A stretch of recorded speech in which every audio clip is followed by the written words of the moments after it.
So as of this afternoon, the 2026 Olympic Games in Milan have officially come to an end, and Team USA finished out the Games by winning gold in the men's hockey final against Canada. It is the first gold medal since 1980, and of course, the very famous Miracle on Ice. Among those celebrating with the team was none other than FBI Director Kash Patel, seen on social media in the locker room after Team USA's victory. There's also this video circulating on social media of the FBI Director with a beverage of some kind as he chants along with the athletes. Never mind, his office told MS Now that he was flying to Milan on the FBI's Gulfstream jet strictly for business and not to watch hockey.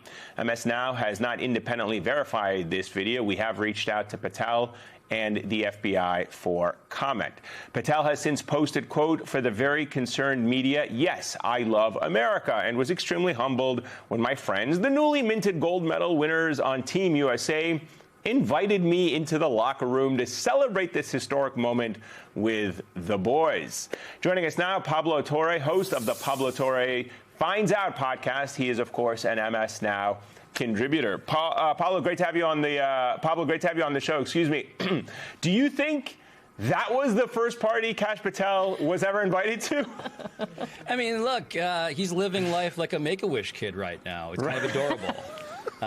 He is, by the way, sincerely a huge hockey fan on my show, Pablo Torre. He is. Out. I remember last year he was like flying around to watch Alex Ovechkin break the Wayne Gretzky record. He was popping up in games in New York and down in D.C. I was like, this FBI Director's got nothing to do than to see Alexander Ovechkin break the record.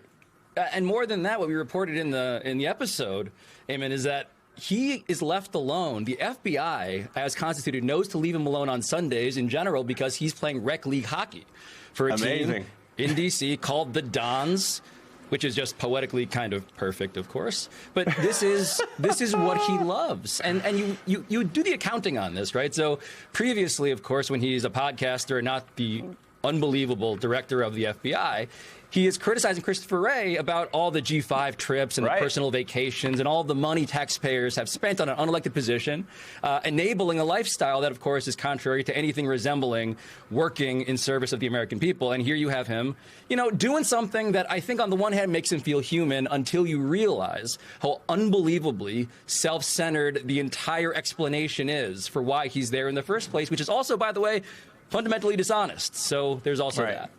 Yeah, I will point out that actually a comms person at the FBI tweeted something earlier, like demanding a correction and an apology from our colleague Ken Dilanian, who had said something about, like, was the FBI director going to go to any parties while he was there? I forget what it was.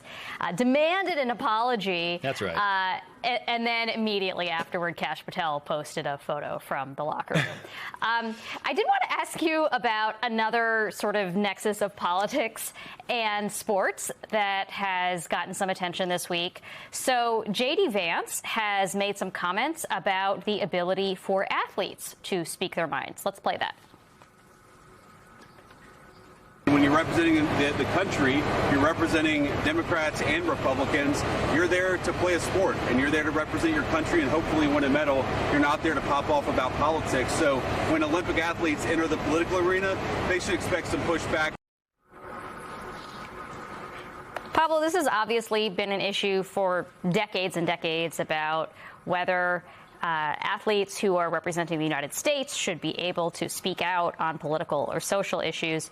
One twist in this that I thought was kind of interesting this time around is that J.D. Vance has also been critical of Eileen Gu, who grew up here in the United States and is skiing, I believe, on behalf of China, and saying, like, well, why isn't she representing the United States? So it kind of seems like, you're hearing these voices like Vance saying, well, if you don't like the United States, like, go else. If you want to compete in the Olympics and you don't like what we're doing here in the United States, then go elsewhere. But then they go elsewhere and then they're still unhappy about it. I don't know. How do you square that circle? Yeah, look, it's on the one hand, of course, completely inconsistent with his position whenever any celebrity says anything that is pro his side of the political spectrum, right? So if you're Kevin Sorbo, free speech for thee. If you are certainly any Team USA player who dares to criticize the fact that American citizens are getting killed in Minnesota, silence, right? And so there's just that part of it. But then there's the other part, which I think is deeper and more disturbing, which is that, and I hate to be the guy who is pedantically explaining the First Amendment to anybody at this point, but the whole point of being an American at the global village, where none of the autocratic countries are enabling their athletes to speak out against their governments, is that you get to enable that freedom. You get to enact it. And it's really a distinguishing characteristic. Again, I feel like this is just civics, but, it's James Baldwin who said, I love America, therefore I must preserve the right to critique her endlessly. Like, we are in a country where that is almost the point. And so for me, when I see that, it not only is ahistorical because Tommy Smith and John Carlos in the Mexico City Games in '68, all the way, Jesse Owens, beating the Nazis in Germany during the Olympics in the 40s. You go to any number of Olympic Games and you see examples of people using, it's not even especially a political party sort of thing that I'm thinking about. I'm just thinking about how when people find that there is something so abhorrent happening in the wider world, they feel obliged to recognize it. Yeah. Sports is often a weather vane. It's not necessarily leading the charge. It's reacting to the winds of change. And in this case, with Team USA in Milan, in Italy, there are a number of things that are happening back home that are so disturbing that when we're asked, how do we feel about being Americans, we're going to gently acknowledge that fact and be, of course, met with calls for censorship, which is the least American part of all of it. Yeah, and we are all better off for athletes being honest about how they feel because, as you said, it is the most American thing anyone can do to speak their mind freely. Pablo Torre, it's great to see you as always. Greatly appreciate your insights this evening.